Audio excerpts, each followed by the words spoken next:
Hello, BookTube, and welcome back to Cimmerian September, a BookTube event created by Michael K. Vaughan, of course, to celebrate Conan the Barbarian, Robert E. Howard's greatest character, where we are reading Conan all month long. You can read any Conan you like. You're welcome to join in with the fun of Cimmerian September, although the focus this time around is on Conan pastiche novels. And that's what I've largely been doing, usually to unremarkable effect, but I thought, when you're doing a BookTube event, there's really no such thing as an unremarkable event. I still, if I'm yelling at the rest of you, make a video anyway.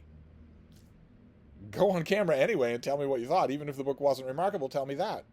If I'm yelling at the rest of you to do that, then I should bloody well do it myself. And that definitely applied last night, where I read a Conan pastiche novel from the late 1980s by Leonard Carpenter called Conan the Hero.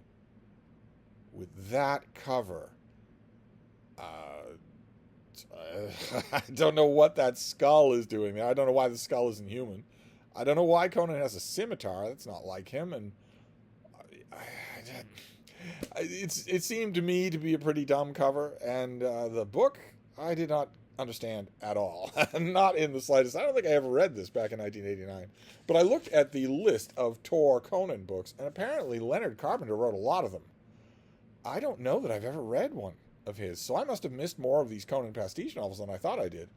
But this one finds Conan in the steaming jungles of Venjapur as a war commander for a powerful army that is in over its head, fighting basically jungle-savvy guerrilla warfare, and they don't know what they're doing, and Conan can see right away some of the problems involved, but he can't do much about it.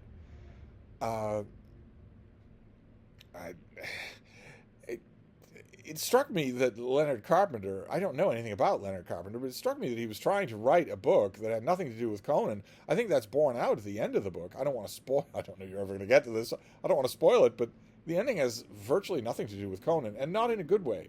As I've mentioned many times before, in Conan canonical stories by Robert E. Howard, it sometimes happens that Conan is the footstep of fate, that he is the catalyst that is going to get things to happen, even though he doesn't do those things himself.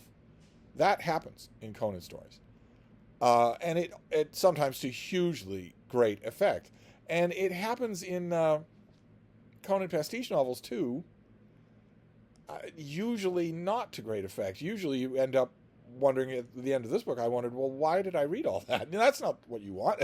You don't want your reader to be asking at the end of a book, why did I read all that? Conan, there's a lot of politicking in this book. There's a lot of why won't these jungle creatures just stand and fight? Why can't we beat them on their own terrain? There's lots of talk of military campaigns, lots of talk of politics.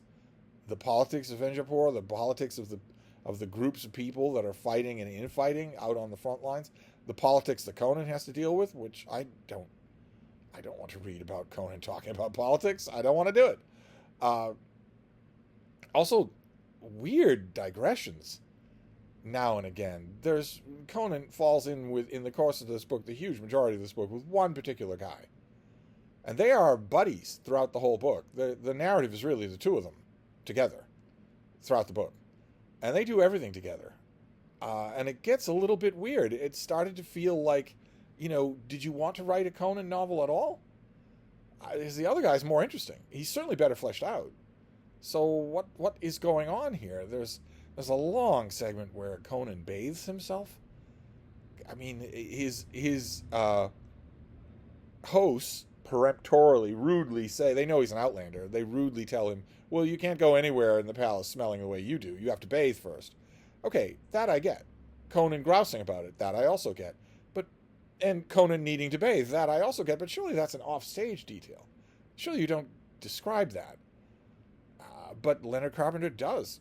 He does describe that. And he describes the methods of Venji warfare at what I thought was greater length than I mean, we know from outlines of Conan's life and from the canonical stories that Venjapur does not enter into his story in any major way. So we know already that nothing important is going to happen to him in this book. Why go on at such great length about it? Conan didn't feel like Conan. All the other characters were made up and didn't really. Conan's companion felt a little bit better fleshed out than all the others, but not by much. The most interesting character in the book is an elephant, which is not saying much. That's like, there's an elephant in here who's even more bad-tempered than Conan is, but that's not saying much in a Conan book. So, Conan the Hero, I'm not sure I can recommend it to anybody unless you've just got the ultimate Conan sweet tooth and you don't care. I really, this was not good. It was way too long. How long is this? 200 pages? 278 pages. It was way too long and boring. Large parts of it, boring. Large parts of it felt like poli-sci class at a state university, with Conan every once in a while coming through the door with his no shirt on. But so there's still plenty of days left in Cimmerian September. I will throw something else on the pile tonight, and we'll see if we do any better. So I'll wrap this up for now with Conan the Hero. It doesn't even end up being much of a hero. Everyone mocks him in the course of the book. Conan the Hero was not a pleasure for me. If you have read this book and you like it, please tell me how you did. But otherwise, I'm going to wrap this up and hope for better tomorrow or tonight. I'll tell you about it tomorrow. So I'll see you then. Thank you, BookTube.